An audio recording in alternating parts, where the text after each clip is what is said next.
Yep, it's happening again.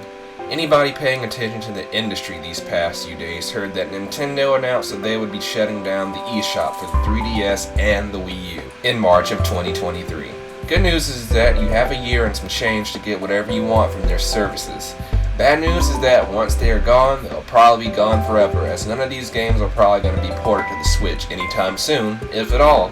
So the next question is, what do I try and buy before they close? I don't know what you like to play, but I can throw out some suggestions. Here's my list of the top 5 3DS games to consider buying before the eShop closes. Also, be sure to check out the same video I got going on for the Wii U. Should be up on the channel now as well too. Before I get started, I want to briefly go over the criteria I use when compiling this list. Exclusivity. The games are something that you can only get on this system. Availability. How rare are these games? Can you easily buy them? Price. Regular stores no longer carry these games, which means you must buy them secondhand. A couple of these games are ridiculously priced. Emulation. Some systems are harder to emulate than others, especially when you need to accommodate for features like touch control, motion control, and 3D. Also, Nintendo is famous for cracking down on websites dealing with ROMs. There are some sites out there that still have them, but some of them are pretty sus, so there's that. This isn't a hard rule, mind you. Some games lean harder one way more than some others. Not every game checks every box on the list, but I'll explain why I did what I did. So let's get started. Number 5. Pokemon Bank and Transporter. Okay, this isn't a game but more of a utility thing. Pokemon Bank has been replaced by Pokemon Home, but you can still transfer Pokemon from the bank to home even after the service is gone. If you have some Pokemon that you want to download over from the 3DS to the Switch, you can do so as long as you have Bank and Transfer downloaded onto your 3DS. Also, it's the only thing on the list that's free as of this writing, so if you got any interest in Pokemon, you better snatch this up. Number 4. Mario and Donkey Kong, Minis on the Move. This one sucks because we lose something from Mario and Donkey Kong. The game itself is solid enough, it's just lemmings with a 3D isometric gimmick, kinda like a proto-Captain Toad. Tipping Stars on Wii U is basically the same game but in 2D, but because they shut down Miiverse support for the custom levels, you're basically only getting half the game, so it's a harder sell in my book. It's not the most remembered of the Mario vs. Donkey Kong series, but for $10 it's worth a look. Number 3.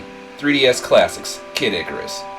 Okay, honestly, any of these games in the 3D Classics line would be worth a download, especially at $6 a pop. All of these games are ports of NES games with 3D features and a couple of accessibility tweaks. Regarding Kid Icarus, the game somehow controls better, making it a definitive edition of sorts. Urban Champion is still jank though. Number 2. Dylan's Rolling Western.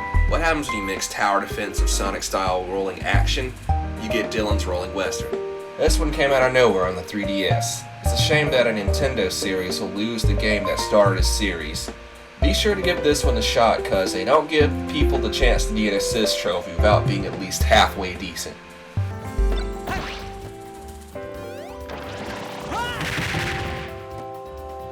Before I get to the number 1 spot, I want to briefly drop some honorable mentions. Mainline Pokemon games. You don't need to buy all of them, you only need to get the ones you like. Consider this a PSA for anyone who doesn't already know, because used Pokemon games are never cheap.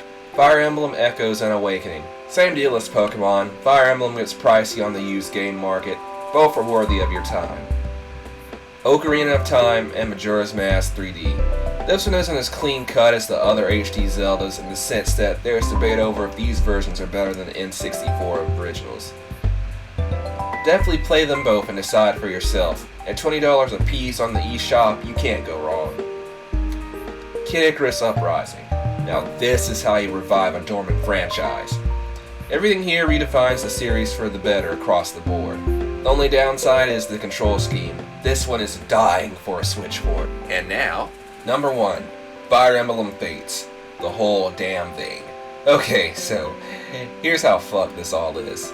So, Fates came out with 2 versions, Birthright and Conquest. You play through either game up to a certain point, and you have the option to go back to play the back half of the other game on the same file. All you need to do is buy the DLC for a reduced price. Simple enough, right? What if I told you that there was a third route that only comes up if you choose not to side with Nor or Hoshido? Then you can buy the Revelations DLC and go down that rabbit hole. Problem is, if you don't buy this DLC before the campaign ends, you can't play the other campaigns at all once the eShop shuts down. Yes, you can track down a copy of the one you don't own, but it won't be on a unified save file. The real kicker is the Revelations campaign, which was only available in a special edition physical release of Conquest, with all 3 campaigns on one card. And it can be yours for the low price of $240 at least, and that's just the price of the card itself. God fucking help you if you decide you want a complete boxed copy. Those are going for double the price. Do yourself a favor and buy this shit now. Fates is amazing, but no game is worth $1,000. Not a single one.